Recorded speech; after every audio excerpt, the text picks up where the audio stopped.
주피디가 서울의 빌딩 숲속에 있는 야트막한 언덕 위를 걷고 있습니다. 언뜻 평범해 보이지만 이 언덕은 우리 고대사의 비밀을 간직한 역사 유적, 서울 풍납동 토성입니다. 풍납동 토성은 기원전 18년 온조가 세운 백제의 첫 도성, 위례성 혹은 한성으로 추정되는 곳입니다. 토성 안쪽으로 왕궁과 관청, 사당 같은 백제 왕조의 핵심 시설들이 있었을 것입니다. 하지만 지금은 아파트와 빌라, 학교 등 수많은 건물들이 빽빽하게 들어서 있어서 옛 도성이라고 가늠하기조차 힘듭니다. 고구려 장수왕에 의해 한성이 함락되고 백제 왕실이 웅진으로 옮겨가면서 500년 가까이 번성했던 옛 백제의 수도는 차츰 역사에서 지워져 갔습니다. 이후 오랜 세월 위례성은 잃어버린 도읍이 됐습니다. 심지어 불과 30년 전까지도 이곳을 위례성이라고 보는 이는 거의 없었습니다. 그 사이 개발 압력에 무방비로 노출됐고 그 결과가 지금 우리가 보는 풍납동 일대의 모습입니다. 이 모든 일의 시작점, 역사에서 백제 한성이 사라지게 된 1500년 전 사건으로 시간 여행을 떠나보겠습니다. 서기 475년 고구려 장수왕은 백제를 전면 공격했습니다. 전임 광개토 대왕 때 고구려는 백제에 대한 군사적 우위를 확고히 했는데 장수왕이 아버지의 바톤을 이어받아 마침내 백제 수도에 대한 대대적 공세에 나선 것이었습니다. 이때 백제왕은 계로왕, 삼국사기에 따르면 계로왕은 장수왕이 보낸 첩자인 승려, 도림의 꿰매 넘어가 무리하게 토목공사를 벌였습니다. 이렇게 백제의 국력이 약화된 틈을 타 장수왕은 3만 명의 군사로 전면 공격을 단행해 7일 만에 한성의 북성을 점령했습니다. 곧바로 계로왕이 피신한 남성을 공격했는데 계로왕은 도주하다 고구려군에 붙잡혀 처형됩니다. 백제의 태자가 신라로 달려가 신라 원군을 얻어 돌아오던 중 수도 함락 소식을 듣고 말머리를 남쪽 웅진으로 옮겨 왕조를 이어가게 됩니다. 온조왕이 세운 위례성 혹은 한성은 이렇게 고구려군에 함락되면서 역사에서 잊혀지게 됩니다. 백제의 수도 하면 을의 공주나 부여를 떠올리기 쉽지만 678년의 백제 역사에서 70% 이상이 한성시대였습니다. 공주와 부여는 후반부 185년간 도읍이었을 뿐입니다. 백제의 역사가 곧 위례성의 역사라고 할 수 있는데 위례성이 어둠 속으로 사라지다 보니 백제사의 많은 부분이 베일에 가려지게 됐습니다. 백제사에 대한 망각은 빠르게 진행됐습니다. 우리나라의 가장 오래된 역사서 삼국사기는 위례성의 위치에 대해 북쪽에는 한수가, 동쪽에는 큰 산이, 남쪽에는 옥토가, 서쪽에는 큰 바다가 있었다고 두루뭉실하게 기록했습니다. 백제가 멸망하고 485년이 지난 삼국사기 편찬 시점에 이미 위례성은 위치마저 실종되고 말았던 것입니다. 위례성이 어디인지에 대한 혼선은 이어졌습니다. 삼국유사를 지은 이련은 지금의 충남 천안인 직산으로 지목했고 조선 후기 정약용은 하남시 춘궁리 일대를 꼽았습니다. 근현대에 와서도 위례성의 위치는 우리 고대사의 최대 미스터리로 남아 있었습니다. 그러다가 1980년대 서울 송파구 몽촌토성이 부각됐습니다. 88 서울올림픽 준비 과정에서 올림픽 공원을 조성하던 중 백제시대의 건물 터와 유물이 확인됐기 때문이었습니다. 몽촌토성과 하남시 춘궁리가 위례성 후보로 유력하게 거론될 때 풍납동 토성은 별로 주목받지 못했습니다.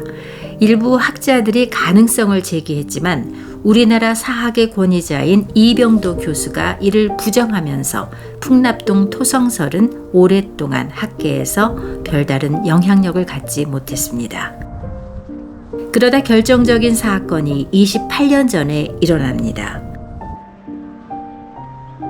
풍납동 토성 안에 있는 한 아파트 단지입니다. 이곳에서는 1997년 아파트 신축을 위한 터 파기 공사가 진행되고 있었습니다. 우연히 공사 현장을 살펴본 고고학자 이형구 교수는 땅 밑에서 수많은 백제 토기 파편들을 보게 됐고 즉시 국립문화재연구소에 조사를 요청했습니다.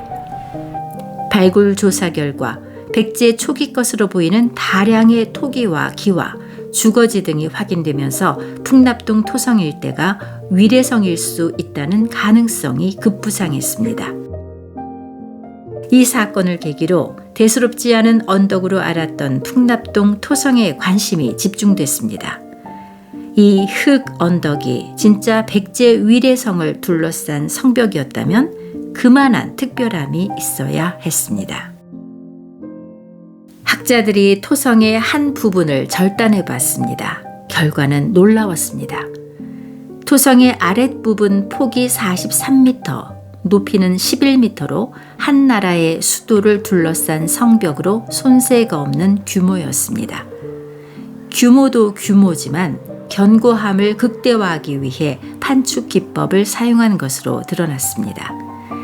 정사각형 틀에 흙과 모래 등을 다져 넣어 벽돌 쌓듯이 켜켜이 쌓아 올리고 중간중간에 식물을 집어넣어 접착력을 높였습니다. 재료는 흙이지만 콘크리트 같은 견고함을 자랑하는 기법입니다. 이런 견고함이 있었기에 풍납동 토성은 1500년 세월이 지나도 완전히 허물어지지 않고 상당 부분 그 모습을 유지할 수 있었습니다. 이렇게 쌓은 흙 성벽의 길이가 3.5km, 여기에 들어간 흙의 양은 150만 톤으로 10톤 트럭 15만 대 분량입니다. 연인원 100만 명 이상이 동원돼야 쌓을 수 있는 규모입니다. 이는 초기 백제가 한강변의 소국이 아니라 대규모 인적, 물적 자원을 동원할 수 있는 강력한 국가였다는 점을 증명합니다. 풍납동 토성이 도성의 성벽이라면 성벽 안에는 임금이 머무는 왕성과 통치를 위한 각종 관청 그리고 관리와 주민들의 주거시설 등이 있어야 합니다. 이를 증명이라도 하듯 풍납동에서는 땅을 팔 때마다 백제 유물이 쏟아져 나왔습니다. 지금은 공원으로 조성된 이곳에서는 특이한 모양의 건물 터가 발견됐는데 말머리뼈 같은 제사용 동물뼈가 나온 것으로 봐 국가 제사시설이 있었을 것으로 추정됐습니다. 당초 이곳은 경당 연립이라는 주택의 재건축이 진행 중이었습니다. 문화재 발굴이 장기화되자 재건축 조합원들이 굴착기로 유적을 파괴해 크게 화제가 되기도 했습니다. 이 공원 역시 단독주택 마을 재건축을 추진하던 중 관청 건물과 주거지로 보이는 백제 집터와 도로의 흔적 그리고 관련 유물이 대거 확인되면서 재건축이 중단되고 유적지로 보존된 경우입니다. 이렇듯 풍납동 일대에는 빈 땅이 전혀 없을 정도로 도시화가 진행된 후에 백제의 첫 도성의 가능성이 제기됐고 그에 따라 본격적인 발굴 조사도 진행됐습니다. 그러다 보니 재산권을 둘러싼 마찰, 천문학적인 보상 비용, 유적지 조성을 위한 기나긴 시간 등 옛 백제를 되살리는 데 악조건에 놓여 있다고 할 수 있습니다. 1997년 이후 지속적인 발굴 조사가 이루어지면서 풍납동 토성 일대가 백제의 첫 도읍, 위례성이라는 견해는 이제 정설로 굳어지고 있습니다. 그리고 풍납동 토성이 왕이 머무는 도읍이고 여기서 2km 정도 떨어진 인근의 몽촌 토성은 풍납동 토성을 보완하는 성이었을 것이라는 분석이 유력합니다. 몽촌 토성은 평상시 방어와 유사시 피난을 위한 성일 것이라는 얘기입니다. 앞서 고구려 장수왕이 백제 한성을 함락할 때 북성을 먼저 점령하고 이어 남성을 쳤다는 삼국사기 기록을 소개해드렸는데요. 그 기록으로 판단해 보면은 북성이 지금의 풍납동 토성, 남성이 몽촌 토성이 되는 셈입니다. 또한 왕족의 무덤으로 추정되는 석촌동 고분군이 풍납동 토성에서 4-5km 떨어진 곳에 있으니 도성과 무덤군이 세트처럼 묶인 고대 도성의 구성 형식과도 잘 들어맞습니다.